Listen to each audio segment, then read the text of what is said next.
Hi, welcome to the special edition of Hannity and Merry Christmas. Now, I recently had the honor of traveling with First Lady Melania Trump to 2 military bases and a Navy aircraft carrier where she met our troops, many who will not be with their families this Christmas, thanking them for their service this holiday season.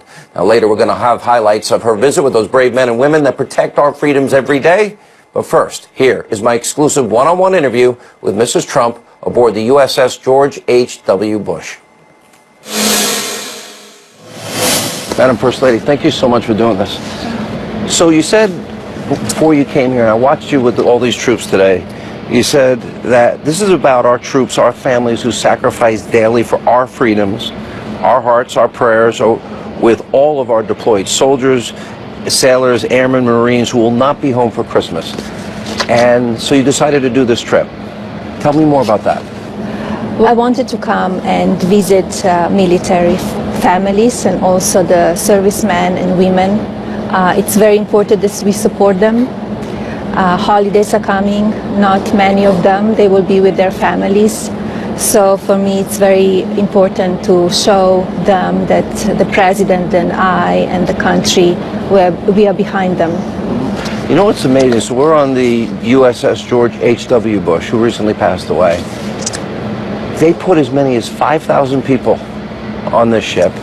I was watching you as you were watching the plane, the jets come in and out. If we tipped it over, it would be the size of the Empire State Building. What do you think when you see this? It's incredible. Even when I flew over here, you see the ship, it's very small, and then you're approaching and it's really big. And it was great to meet some of them who serve here. Now today there are 3,000 servicemen and women on it right now.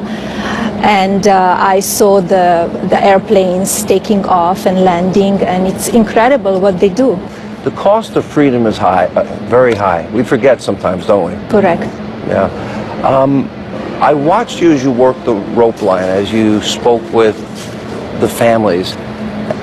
It seemed to me that they cling to you and they want to send you messages. What are they saying to you? Just they thanking me for the service, that what I do for them, and I thank them for the service.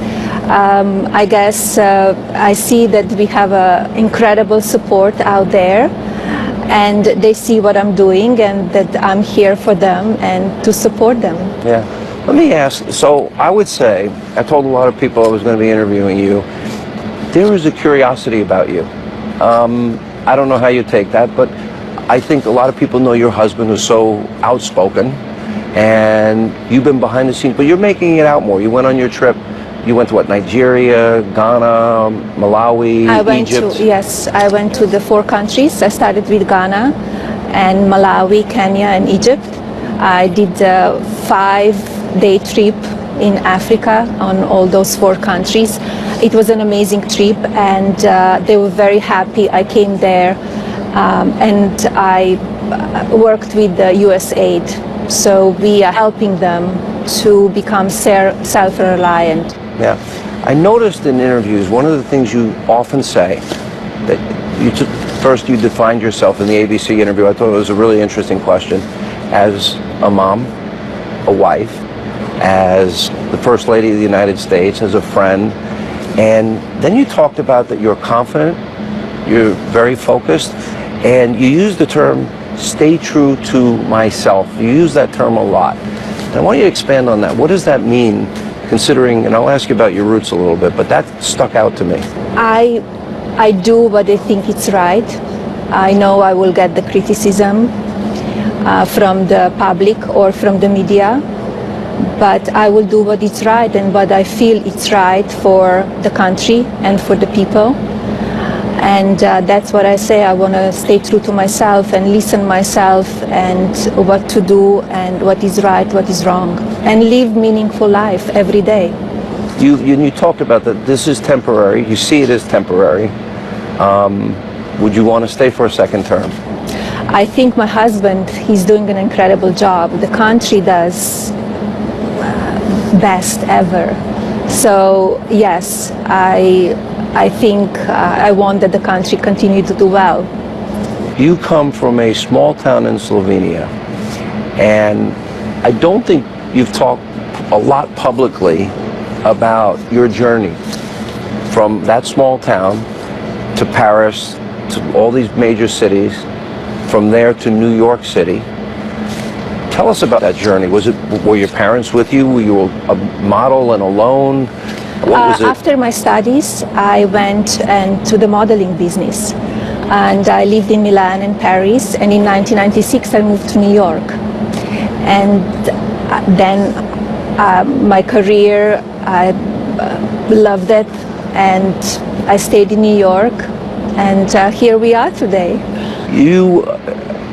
It's interesting because you're now traveling, but you end up in the biggest city, and you've told the story about how you met the president. When did you know that he was the one? Was there a moment?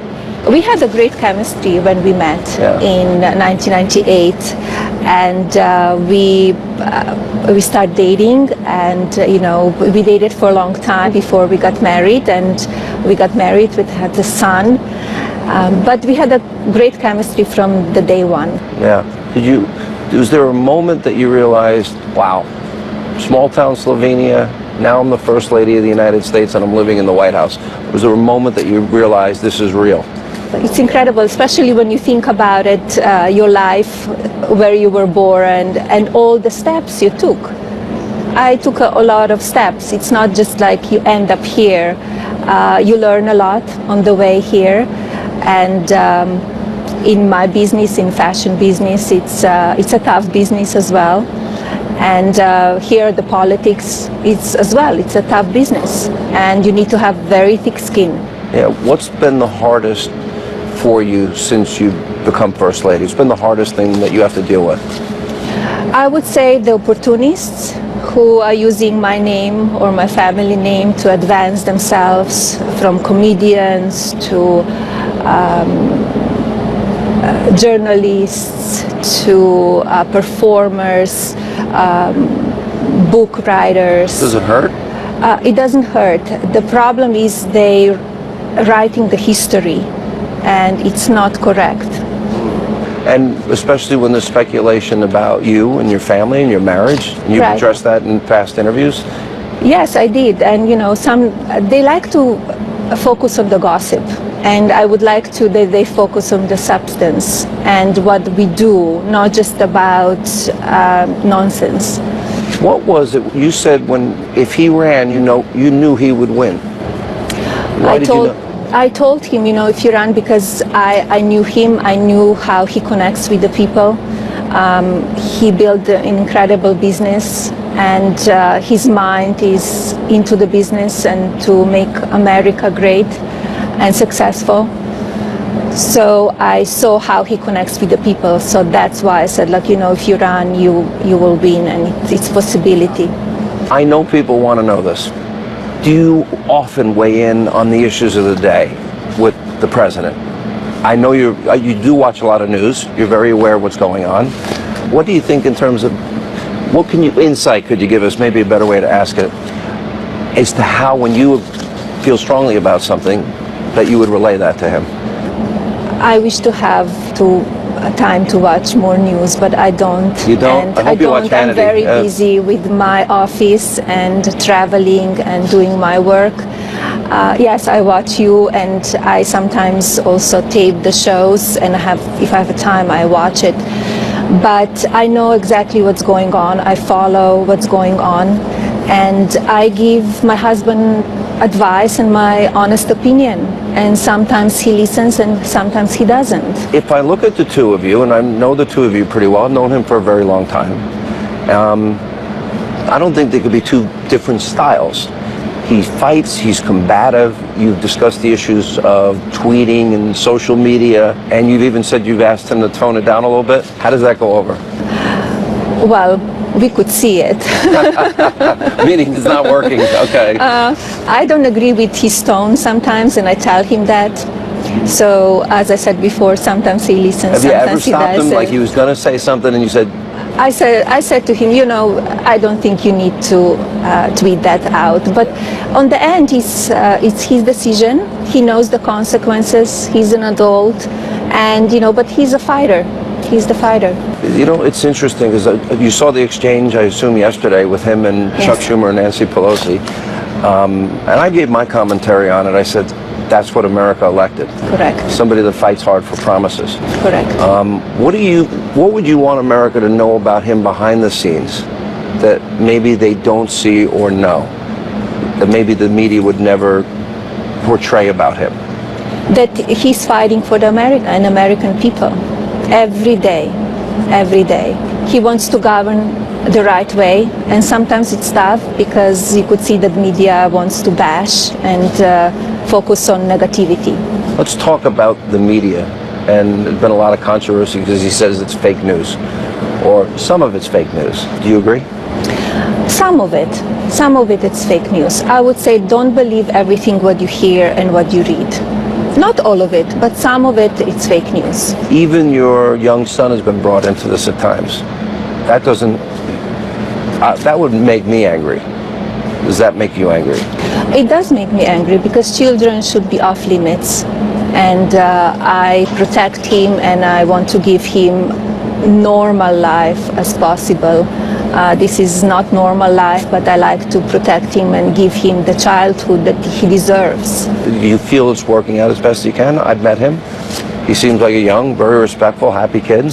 He's very happy, he's strong, he's tough, he's enjoying life in Washington. Who's he more like, the fighter, the outward fighter, Donald, or his mom?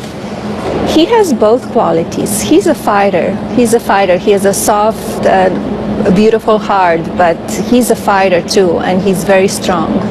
Do you find with all the issues that your husband deals with, foreign policy, Russia, China, little rocket man, use his term, all the issues with employment, regulation, energy, borders, the wall, you mostly in agreement on the big issues he fights for every day? With policies, some of them I agree, some I don't, and I give him my opinion. But he's the president, he was elected, so. When all is said and done, and you now have taken a more public role, what do you want people to know about what issues matter to you the most? I know you have your Be Best campaign. You're seeing the military, you're traveling the world now more than you have. What do you want people to know about what's important to you as First Lady? Well, my Be Best initiative, it's in early stages, and I'm very proud what I accomplished so far. And I have 3 pillars that it's focusing on. It's well-being of children, opioid crisis, and social media use. So I travel the country, I meet with the people, I meet with the parents, and I want to shine a spotlight on the organization and programs that support children and want to be the best for them to grow up in responsible adults. On borders in particular, you did go down to the border and you met with a lot of Border Patrol guys. I've been down there 13 times in my 23 years of Fox. Everywhere from the Rio Grande to San Diego, in drug warehouses. When you're down there and you see with your own eyes what's going on, is the wall in your head the only answer? I think we need the wall to protect the country. The security? The security, to protect it from the drugs. Of course, we know we will always have people coming over, but this is one solution that we could stop big caravans coming over. And I was at the border and saw firsthand and met with Border Patrol, and I see what they do 24/7, and their hands are full. We saw rocks and bottles being pelted at them. Correct. And they tried to crash the border like the southern border of Mexico. You recently spoke out about the Me Too movement. We saw what happened with Justice Kavanaugh in his confirmation hearing, which to me is so over the top. But you also said, yes, we take it seriously, listen to women, but then you talked about due process and the presumption of innocence.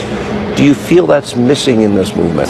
I think we should all be heard, women and men. We need to be heard and we need to be treated equal.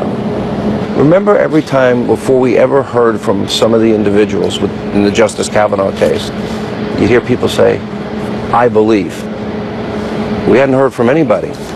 You can believe till you're proven guilty. You cannot be guilty till you're proven guilty. And that's very important that we follow the law. I want to talk about your journey a little more because we kind of glossed over it. Because you grew up in a small town, Slovenia, then you're a model in Milan and in Paris. You were independent, you were alone at that time. Correct. Now, did you grow up wanting to be a model, or? I studied design and architecture and stopped my study architecture because I wanted to go in modeling business and professional career as a model. So I moved to Milan and Paris and then How New young York. were you at that time? I started modeling in Slovenia first when I was 16 and then went to Milan and then start from then on. Were you with your parents or were you I was independent? alone. You were alone. Independent, yes. So you grew up fast at a young age, independent Correct. at a young age. Yes.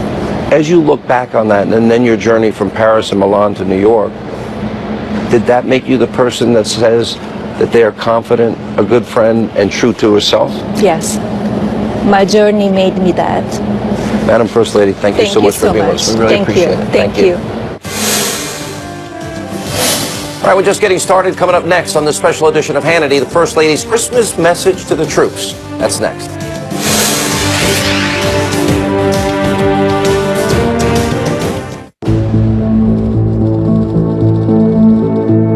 During operations to disarm Iraq.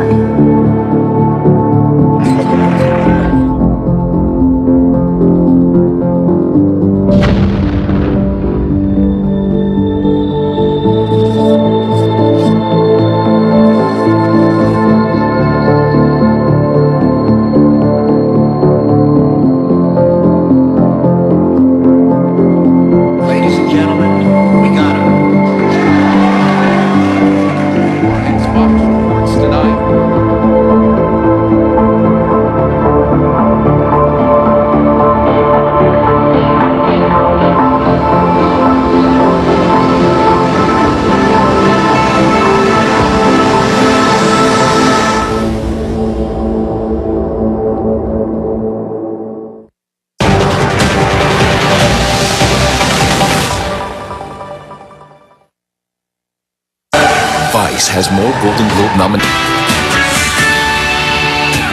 Merry Christmas and live from America's news headquarters, I'm Anna Koyman. President Trump will not budge. The president insists parts of the government will stay shut as long as Democrats refuse to build more barriers on the U.S.-Mexico border. That announcement this morning dashed a lot of hopes for a Christmas miracle that would soon allow several federal departments to reopen and employees to return to work. The partial shutdown began on Saturday, and Senate Democratic leaders say there is no resolution in sight. That's because they are refusing to give the president the $5 billion he is asking for that border wall. Every one of those Democrats approved the wall, or a fence, or very, very substantial barriers. Every single one. The only time they went against it, the only time they went against it, there was only one time when Donald Trump said, we want to build the wall. As soon as I said I want to build the wall, they were all against it. Earlier in the day, President Trump took some time out to wish American troops stationed around the world and the country a Merry Christmas. Speaking by video conference to members of all 5 branches of the military, Mr. Trump acknowledged the great sacrifices our men and women in uniform make, far from home and away from their loved ones. At the Vatican, meanwhile, Pope Francis reminded thousands of pilgrims gathered in St. Peter's Square about the true meaning of this holiday. He pleaded for fraternity among people of all races and faiths. The pontiff also urged world leaders to put aside their political differences and find a solution to wars in Syria and Yemen and conflicts in Ukraine and the Korean Peninsula. Well, it's happened again. An 8-year-old boy from Guatemala has died while under the custody of the U.S. government. Felipe Gomez Alonso is now the second immigrant child to die in detention this month. Customs officials say the boy died early today, just hours after he was taken to a New Mexico hospital to be treated for a cold and a fever. The exact cause of death not yet known. Felipe and his dad had been en route to Tennessee, and the father says his son was in, quote, perfect health at the time. Now, earlier this month, a 7-year-old Guatemalan girl died after being apprehended by border agents. Jacqueline Call was laid to rest today in her native homeland. And Christmas celebrations, traditionally filled with laughter and uplifting music, were replaced by somber prayers for tsunami victims in an area slammed by waves that hit without warning, killing more than 420 people and leaving thousands homeless in Indonesia. The pastor of a Pentecostal church in the disaster zone says of the subdued holiday, "Our celebration is full of grief." Well, squeeze your kids just a little bit tighter on this Christmas holiday. I'm Anna Koyman. Now back to Hannity. For all your headlines, log on to foxnews.com. You're watching the most powerful name in news, Fox News Channel.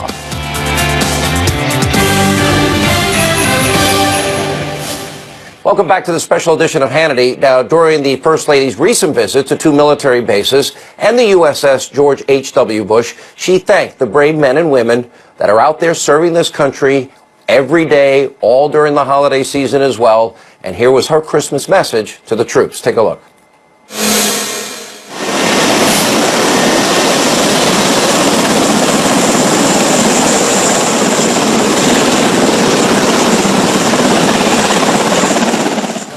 It is my great honor to introduce the First Lady of the United States, Melania Trump.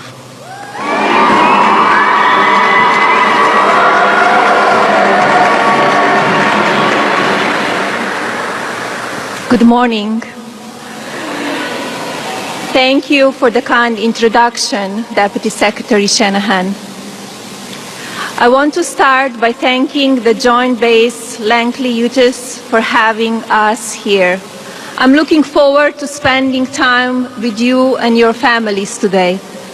When preparing for this stop, I learned that this base is more than 100 years old and has a long history of excellence.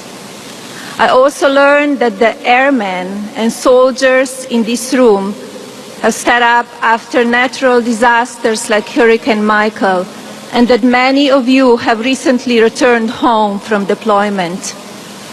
I'm honored to be able to say welcome home, and thank you for answering the call of duty. I have said this before, but it's worth repeating.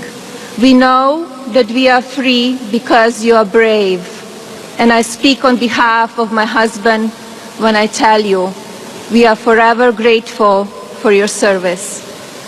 I also want to take a moment to recognize the families of those who serve. We know that you often endure time apart, which also comes with a degree of uncertainty.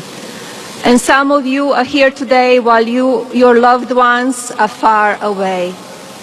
Frequent moves and deployments can be hard, and that kind of lifestyle requires its own kind of incredible courage.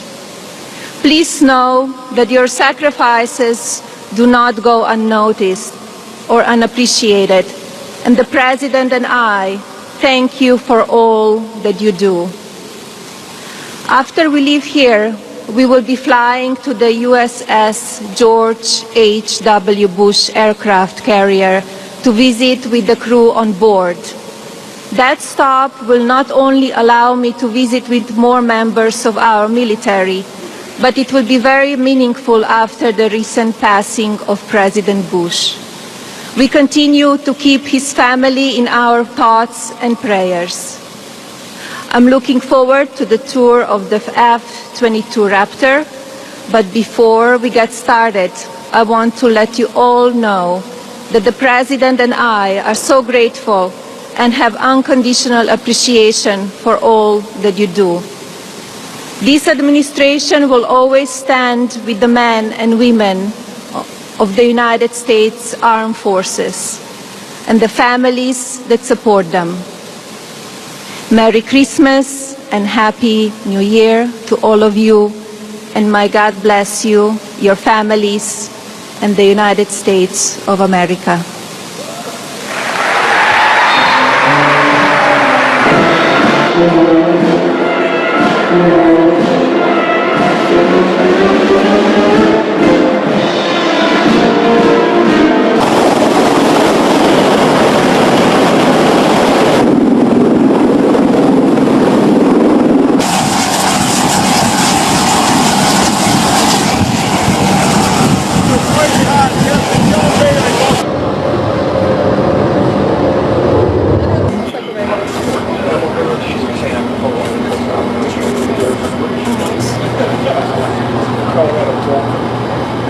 I have a very special guest today who would like to say a few words. The First Lady of the United States of America. Hello everyone. I'm very honored to be here with you today. Thank you so much for your service and your sacrifice. Thank you all for keeping us all safe and free. The President and I, we are very proud of you, and we wish you a Merry Christmas and a happy and healthy New Year. God bless you, God bless your families, and may God bless the United States of America.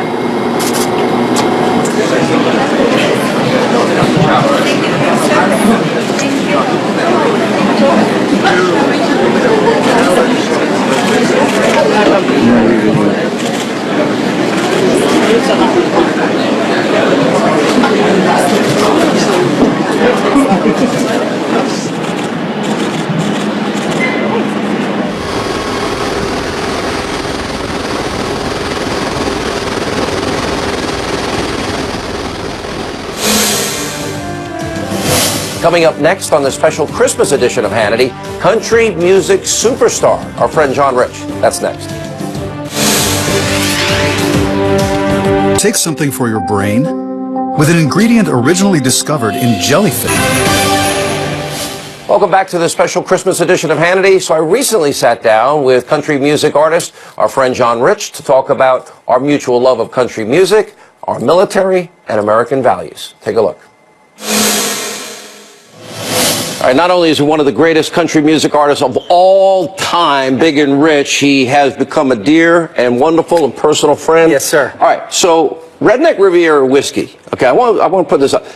You made this blend, and what I love about you is you love our military, and a lot of this goes to Folds of Honor. I know our friends at Fox and Friends. I'm a big Homes for Heroes, Freedom Alliance, Folds of Honor guy. You're doing great things with this. So I was raised to tithe. You know, my dad's a preacher, and he said, son, you got to tithe. I said, what's tithe? He said, 10% minimum. You give it to somebody else that needs it. When you make $1, at least 10%. Okay, so I grew up knowing that. So with Redneck Riviera whiskey, which is American blended whiskey, I've always been a Canadian blended whiskey guy. Oh, no, I want to tell some stories in a minute. Crown Royal. I thought, who's the perfect give-back partner, as I call them? And Folds of Honor, you know, they put kids through college who lost a mom or a dad fighting for our country, or a spouse through college who lost their spouse. And Major Dan Rooney said he saw those caskets coming off the plane, draped in the American flag, and they would fold it into that triangle that we all know so well and hand it to the family.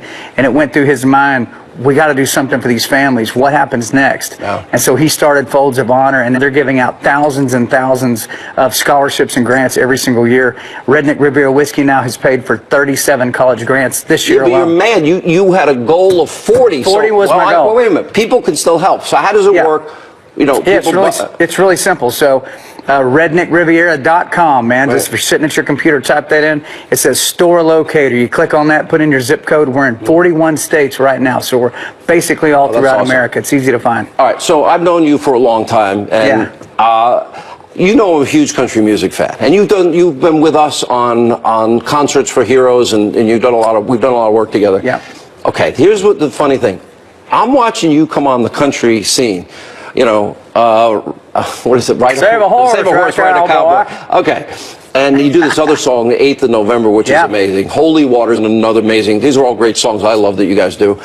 All right, so, and I'm looking, I'm saying, what is this? And now that I got to know you, you are country music because you've got heart, you got soul, you got patriotism, it's love, it's everything that makes country wonderful and real. That's who you are. What a compliment. Yeah, it's I true. mean, I think when Big and Rich showed up, people didn't really know how to take us. I didn't know how to take What it. is this going on here? Yeah. But for Big Kenny and I, we just said, well, that's what makes us happy, making music like that. Now, you know, my first son's name is Cash, after Johnny Cash. Right. My second son's name is Colt, after Sam Colt. Yeah. You know, that's where my passions lie, American, great American makers like that. And so Big and Rich music is kind of a blend of all those things, and it's just Big and Rich music. So you have a fun song like Save a Horse, Ride a Cowboy, then you have this faith side of you, Holy Water. Right. Then you have this patriotic side of you, 8th of November. Sure. I am a real fan, you know. I know you are.